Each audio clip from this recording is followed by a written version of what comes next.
7 Kid Power strategies to keep your child safe. This video will look at Kid Power strategy number 2, keep your radar on. And I must tell you that this video series, as you know, is in collaboration with Hands and Voices and with Kid Power under the larger Our Children project.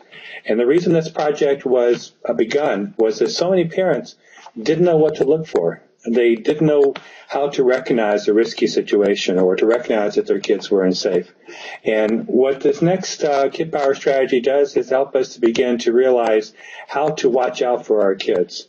So, given that brief introduction, Irene, thank you for being back with us. Please tell us more about this second Kid Power strategy, keep your radar on. In order to protect our children from harm, we need to pay attention to what is happening with them, and we need to stay in charge of who they're with, what they're doing, and where they go. This means that we need to be able to drop in at any time so that we can see what's happening with our kids when other people are taking care of them.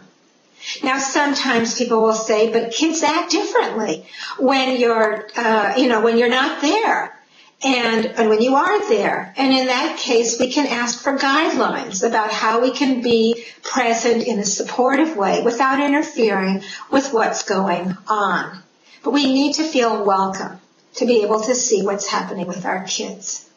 This also means being aware of the kinds of behavior that might be unsafe for children, such as somebody trying to get them to be alone, giving them special favors, singling them out for special attention, unless it's the kind of relationship where that makes sense. But certainly in any youth group or professional situation, this is unsafe behavior or potentially unsafe behavior. And of course, somebody trying to tell kids to keep secrets about behavior is unsafe. Kids also need to know what to do. And for example, there was one boy with developmental disabilities who was coerced by kids who were acting very friendly towards him into stealing a cell phone from his teacher. And he didn't understand that somebody being friendly is not the same as someone being a good friend. And so teaching children what's the difference between safe and unsafe behavior in other kids or in adults can make a real difference in their ability to make wise choices and to avoid problems. We need not to get trapped by what I call the illusion of safety. This is when we feel so comfortable or something seems so familiar that we think, it's got to be safe. We just assume it. One very powerful story I had was from a pediatrician where kids had come and there was a party and kids were using his family's swimming pool. And the parents of one child left and a child almost drowned in the pool in front of everybody because there was that illusion of safety. So many people are there that nothing could possibly go wrong.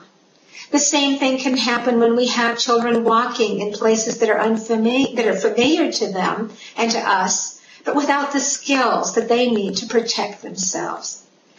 We want children, and we practice with children how to use their awareness by having them practice walking away while an adult behind them is doing something silly, and having them look back and actually report what they saw. Even adults have trouble seeing something and reporting accurately what they saw. And so it's a skill to develop in children.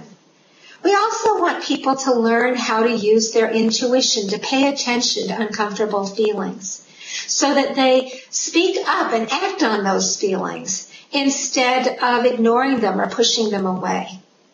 And we can prepare children to start to understand what uh-oh feelings are and give lots of examples from our own life, from stories, in ways that are positive rather than scary, so that kids can start to understand what their intuition means. And we can pay attention to our own intuition. I have one story that happened when my daughter was young. And suddenly, I don't know why, but I felt compelled to go back to the person that was providing daycare in her home. And when I went, then she was about to load my daughter in the car to go over the mountains and take my daughter with her to a medical appointment. I think there were subtle feelings, subtle signals that all was not well with her. And something just told me, go back now. And I did. And I was so glad that I did, because that was not a situation that would have been good for a 1-year-old or for any child. It was not an appropriate use of child care. So having those feelings and noticing them, insisting on answers, is going to make a difference and it's what we mean by keeping your radar on. Thank you, Irene. As you were talking, I was thinking about the fact that so many kids with disabilities have a lot of adults in our lives, a lot of individuals who are providing care, and those kids and their parents are dependent upon those adults, those professionals frequently, to provide that care. And you don't want to do anything that would make them angry or to think that they aren't welcomed. And so we tend to be even more circumspect around, those individuals.